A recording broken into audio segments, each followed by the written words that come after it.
प्रिय विद्यार्थियों, आज का विषय है कविता आओ मिलकर बचाएं। तो कवित्री संथाली समाज के लोगों को अपनी संस्कृति को बचाने का आग्रह कर रही हैं और वह कहती हैं कि भीतर की आग यानी संथाली समाज के लोगों में जो काम को करने का जुनून है, तो आओ हम उस जुनून को बनाए रखें। धनुष की डोरी जो हमारे पारंपरिक हथियार हैं, उन हथियारों में धनुष और तीर, धनुष की डोरी जो है, धनुष जो बचा रहे, साथ ही तीर का नुकीलापन, तीर में जो पैनापन है वह बचा रहे।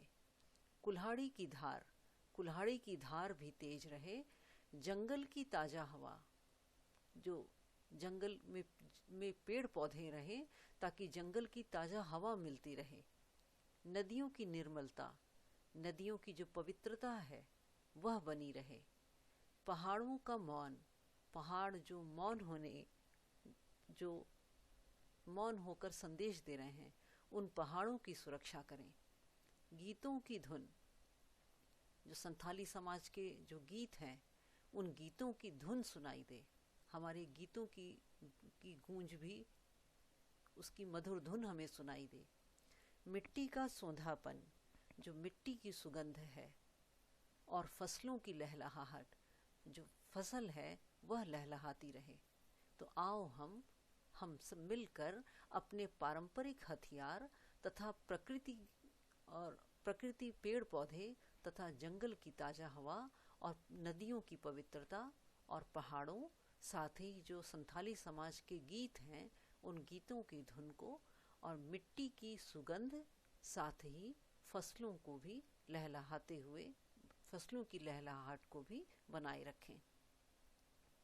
नाचने के लिए खुला आंगन, यानी विकास होने के कारण, शहर बसने के कारण, आबादी जो बढ़ रही है, उससे घर छोटे होते जा रहे हैं। तो आओ हमें नाचने के लिए खुला आंगन हमें मिले। गाने के लिए हमारे गीत, जो हमारे गीत हैं, वह गीत सुनाई दें। हंसने के लिए थोड़ी सी खिलखिलाहट, जो आदिवासी समाज, जो उनका जीवन सुखमय बना रहे, तो उनकी खिलखिलाहट उनकी हंसी, उनकी खिलखिलाहट सुनाई दे। रोने के लिए मुट्ठी भर एकांत, अब हमें रोने के लिए भी एक थोड़ा सा एकांत भी मिले ताकि मन की पीड़ा को हम दूर कर सकें। बच्चों के लिए मैदान, बच्चों को खेलने के लिए हरा भरा मैदान मिले। पशुओं के लिए हरी हरी घास, हमारे पशुओं को चरने के लिए हरी हरी घास से युक्त मैदान मिले, उनको हरी हरी घास मिले। बूढ़ों के लिए पहाड़ों की शांति, जो बुजुर्ग लोग हैं, उनको पहाड़ों से शांति प्राप्त हो।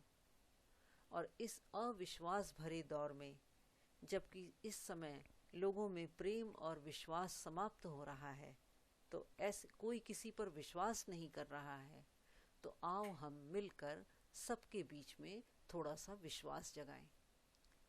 थोड़ी सी उम्मीद, जो अच्छाई की जो हमारे समाज की जो अच्छाई है, उस उम्मीद को जगाए रखें, उस उम्मीद को बनाए रखें। थोड़े से सपने, हमारे जो सपने हैं, आदिवासी समाज की उन्नति करने के, समाज को आगे बढ़ाने के जो सपने हैं, उन सपनों को को बनाए रखें। आओ हम मिलकर बचाएं। आओ हम मिलकर अपनी संस्कृति, अपने सपनों को और हमारे अंदर जो विश्वास करने का जो भावना है, उन सब को बचाएं।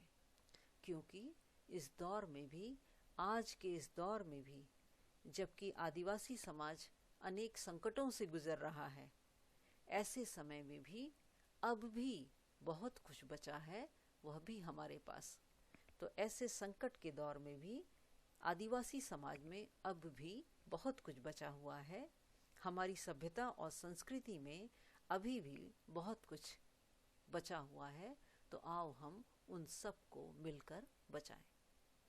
तो इस तरह कवित्री अपने पर्यावरण, पेड़ पौधों, संथाली समाज की संस्कृति और उनके जुझारूपन उनके संघर्ष करने की जो क्षमता है, उन सब को बचाने का आह्वान कर रही हैं। तो यह थी कविता आओ मिलकर बचाएं। आशा है कविता का भावार्थ आपको अच्छी तरह समझ में आ गया होगा। कविता में शहर का जो प्रभाव है उसके कारण आदिवासी समाज में जो स्वार्थहीनता आ रही है, स्वार्थ की भावना आ रही है और वह उदासीन और एकाकी हो रहा है, उसको बचाने का आह्वान कर रही हैं। कवित्री पारंपरिक हथियारों को बचाने का आह्वान भी करती हैं। साथ ही साथ कई अलंकार कविता के अंतर्गत है, जैसे हरी हरी, यहाँ पर पुनरुक्ति प्रकाश अलंकार है। थोड़ी सी, इस शब्द का प्रयोग कई बार कविता में किया है। इस शब्द से भावों की गहराई व्यक्त हो रही है। तो यह था कविता का शिल्प सौंदर्य। आशा है आपको यह शिल्प सौंदर्य भी अच्छी तरह समझ में आ गया होगा। तो आज के लिए इतना ही। धन्यवाद।